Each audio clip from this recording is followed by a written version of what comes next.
இந்த வருஷம் தீபாவளிக்கு இன்னும் ஒரு மாதம் தாங்க இருக்குது. தீபாவளி ஸ்வீட் ரெசிபீஸ் ஸ்டார்ட் பண்ணிடலாமா? நான் பண்ணக்கூடிய முதல் ரெசிபி மைசூர் பாக். வாங்க வீட்டில் இருக்க பொருளை வச்சு எப்படி செய்யலான்னு பார்க்கலாம். இது வந்து 250 கிராம் அளவு மெஷர்மெண்ட் கப்பு. இதால் ஒரு கப் அளவுக்கு கடலை மாவு எடுத்து பேனில் சேர்த்து நல்லா வாசனை வர்ற அளவுக்கு வறுத்து எடுத்துக்கலாம். கலர் மாறணும்னு அவசியம் இல்லை, கை பொறுக்கிற சூடு வந்தாலே போதும். ஸ்டவ் ஆஃப் பண்ணிவிட்டு இந்த மாதிரி அகலமான பாத்திரம் எடுத்துகிட்டு அதில் ஒரு ஃபில்டர் வச்சு மாவு கட்டிகள் இல்லாமல் நல்லா கலந்து சலிச்சு எடுத்துக்கலாம். இந்த மாதிரி சலிச்சு எடுத்ததுக்கப்புறமா இது கூட நம்ம 1 டேபிள் ஸ்பூன் அளவுக்கு மைதா மாவு ஆட் பண்ணிக்கலாம். இப்போது அதே கப்பால் ஒரு கப் அளவுக்கு எண்ணெய் வந்து வாசனை இல்லாத எண்ணெய் வந்து நம்ம ஆட் பண்ணிக்கலாம்.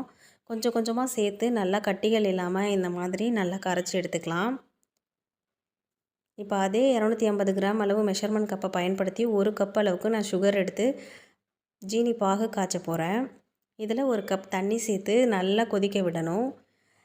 கீழே அடியில் பிடிக்காத அளவுக்கு நல்லா கலந்து விட்டு ஒரு கம்பி பதம் வரணும். ஒரு கம்பி பதம்னா இந்த மாதிரி நம்ம எடுத்து பார்க்கும்போது ஒரு கம்பி மாதிரி வரும். ஸோ அந்த பதம் வந்ததுக்கப்புறமா நம்ம எடுத்து கரைச்சி வச்சுருக்க மிக்சரை வந்து இதில் சேர்த்து கைவிடாமல் கிளறணும்.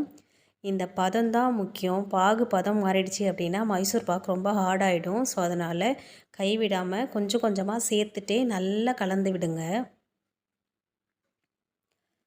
இந்த மாதிரி கொஞ்சம் கொஞ்சமாக விட்டு நல்லா கலந்து விடணும். கொஞ்சம் நேரம் அப்படியே விட்டுட்டிங்கன்னா அது வந்து அடி பிடிக்க ஆரம்பிச்சிரும். ஸோ அதனால் நல்லா கலந்து விட்டிங்கன்னா நம்ம சேர்த்துருந்த எண்ணெய் எல்லாமே உள்ளே இழுத்துட்டு இந்த மாதிரி வந்துடும். ஸோ இப்போது 1/2 கப் அளவுக்கு நெய்யை நான் உருக்கி எடுத்து வச்சுருக்கேன். அதை வந்து ஒரு 2 to 3 டைம்ஸாக வந்து பிரித்து நம்ம உள்ளே சேர்த்து சேர்த்து கிளறி எடுக்க போகிறோம்.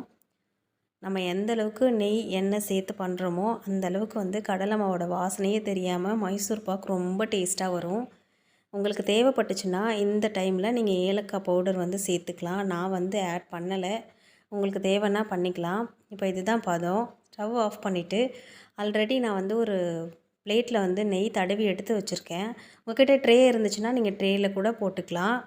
போட்டுட்டு உடனே வந்து இந்த மாதிரி எல்லா பக்கமும் பரப்பி விட்டுறணும். இப்போது ஒரு ஸ்பூனில் வந்து நெய் தடவிட்டு இந்த மாதிரி அழுத்தி விட்டு சூடு இருக்கும்போதே லைட்டாக நீங்கள் வந்து எந்த ஷேப்பில் கட் பண்ண போகிறீங்களோ அந்த ஷேப்பை வந்து கட் பண்ணி வச்சுடுங்க. பட் எடுக்கக்கூடாது. 1 ஹவர் ரெஸ்ட் விட்டதுக்கப்புறமா பார்த்தீங்கன்னா நல்லா செட் ஆகி வந்திருக்கும். அதுக்கப்புறம் எடுத்து சாப்பிட்டு பாருங்கள். மைசூர் பாக் வாயில் வச்ச உடனே கரைஞ்சிரும். நீங்களும் உங்கள் வீட்டில் இருக்கவங்களுக்கு செஞ்சு கொடுத்து பாருங்கள். எல்லாருக்கும் கண்டிப்பாக பிடிக்கும். இந்த வீடியோவை மறக்காமல் ஷேர் பண்ணுங்கள்.